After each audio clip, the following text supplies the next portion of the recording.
I'm Mr. MegaManFan, and we're taking a look at another Space Invaders game today on the channel.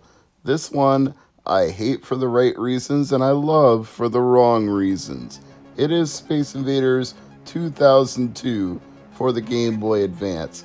That's how I identify it, 2002, because otherwise it's just called Space Invaders, which you can confuse with 1,000 other things called Space Invaders.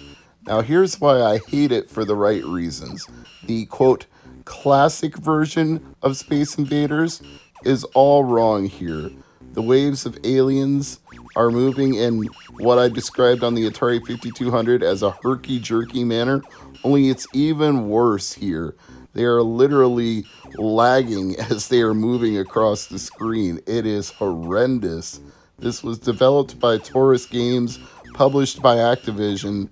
Taito just farmed this out and really didn't seem to care how good or bad the classic version of Space Invaders was on this game, and it shows. This is pretty much unplayable as far as I'm concerned. The sound is totally off. It speeds up and slows down at random.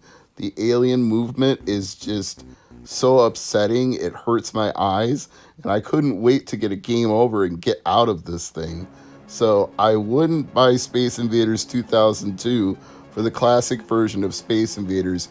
You can play it so much better in MAME or on Atari 7800, the Bob DiCrescenzo version, or you can play it on Commodore 64 or the original Game Boy, which has a secret Super Nintendo version built in that is way better.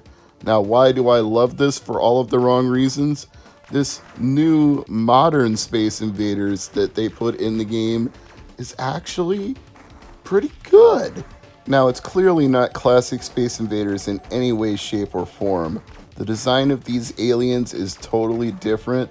The UFOs drop power-ups, which makes it more like Space Invaders Extreme on Nintendo DS. And I can't even say the waves are that authentic because we've got different formations with missing rows and columns and staggered aliens that don't necessarily operate the same way a classic Space Invaders game would. They do move from left to right and drop down, but they drop down in such small increments you can almost not notice it. They do speed up as you eliminate them, which makes it more like classic Space Invaders, so I will at least give it that. But there is a lot different about this, and the difference is, don't bother me?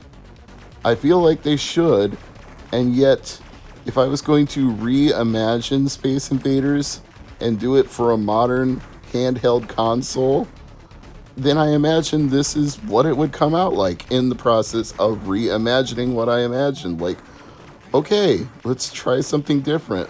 Let's update the graphics, update the waves, create some variety, do swarms of enemies that aren't the same every time, build your way up to a boss level, give you some power-ups.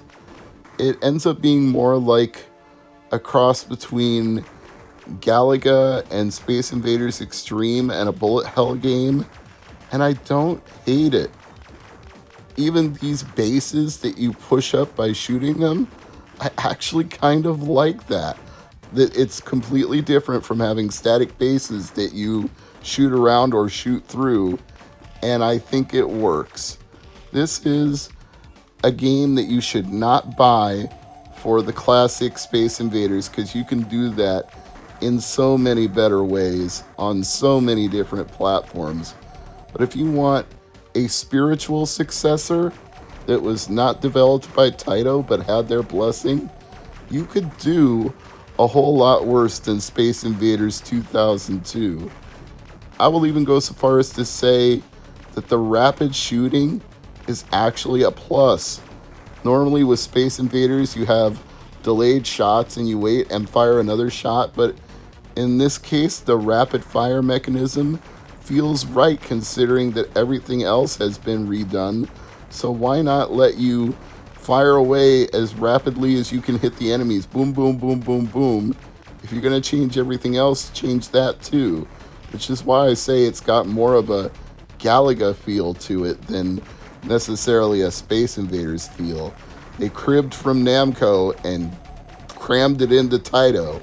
So Namco X Taito, perhaps that's what you can call this version of Space Invaders. So, if you want to get it, it probably isn't the hardest game in the world to find.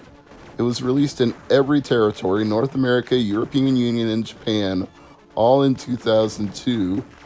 And just for the sake of curiosity, I'm going to try to find out how much it sells for before this video ends. I'm entering the search on price charting right now, which is not the only place to look these kind of things up, but it's a starting point and covers a whole lot of different platforms, so you can think of a game, there's probably a listing for it there. And man, there are so many versions of Space Invaders that we have not even gone through yet, just looking at that list. But loose, 15 bucks, complete, 33, sealed, 44. Not super cheap, not super expensive. Don't generally want to pay 15 bucks for Game Boy Advance games, but for something collectible that I'm a fan of, like Space Invaders, that would probably be the exception to the rule. I feel like certain games do justify it. I also like that this enemy doesn't just hang in the air. It's like some giant file cabinet trash compactor thing that's trying to slam into you and destroy your ship. And when you weaken it, it freaks out and bounces all over the place. Pretty cool, man. Pretty cool. I also like the statistics at the end of a wave. This is Mr. MegaManFan saying Space Invaders 2002, not bad.